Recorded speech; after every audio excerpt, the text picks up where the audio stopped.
ଶେଷରେ ମୁଁ ଆପଣଙ୍କୁ କହିବି ବହୁତ ସମୟରେ ଆପଣ ଦେଖିବେ ଫ୍ରଡରେ ଶିକାର ହଉଛନ୍ତି। ଜମିଟି କିଣି ଦେଇଛନ୍ତି, ପଇସା ପତ୍ର ଦେଇ ଦେଇଛନ୍ତି, କିନ୍ତୁ ତାପରେ ସେ ଜାଗାଟି ନାହିଁ ବା ଏମିତି ଆପଣ ଅସୁବିଧାରେ ହଉଛନ୍ତି।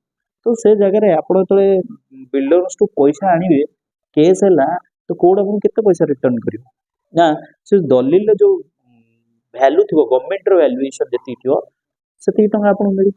ବାକି ଆମେ ଯୋଉ ଭ୍ୟାଲୁଟା ଦେଇଛନ୍ତି ସେଟା କେମିତି ପାଇବା? ସପୋଜ ଆପଣ ଗୋଟେ ଜମି କିଣୁଛନ୍ତି, ସରକାରୀ ଭ୍ୟାଲୁଏସନ ହଉଛି 4 ଲକ୍ଷ, ଆମେ ଦେଇଛନ୍ତି 15 ଲକ୍ଷ, 11 ଲକ୍ଷ ଦେଇଛନ୍ତି ବିଲ୍ଡର।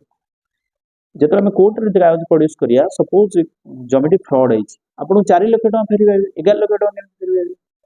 କେମିତି କୋର୍ଟକୁ ପ୍ରମାଣ କରିବେ ଯେ ମୁଁ 11 ଲକ୍ଷ ମଧ୍ୟ ଦେଇଛି? এই କ୍ଷେତ୍ରରେ ଟିକେ ଧ୍ୟାନ ଦେବେ ଯେ ଗୋଟେ କଣ କରିବେ, ସେ ବିଲ୍ଡରଙ୍କ ପାଖକୁ ଗୋଟେ ମନି ରିସିପ୍ଟ ଆଣିବେ। ମନି ରିସିପ୍ଟଟା କେମିତି ଆଣିବେ? ମୁଁ ବି ଜଣେ ଯୋଉ ରହିଛନ୍ତି, କହିଲି ଆପଣଙ୍କୁ ଜଣେ ସିନିୟର ତହସିଲଦାର ରିଟାୟାର୍ଡ, ତାଙ୍କ ସହ କଥା ହଉଥିଲି ଯେ ଏଇ ପରିସ୍ଥିତିରେ କଣ କରି ହେଇପାରିବ।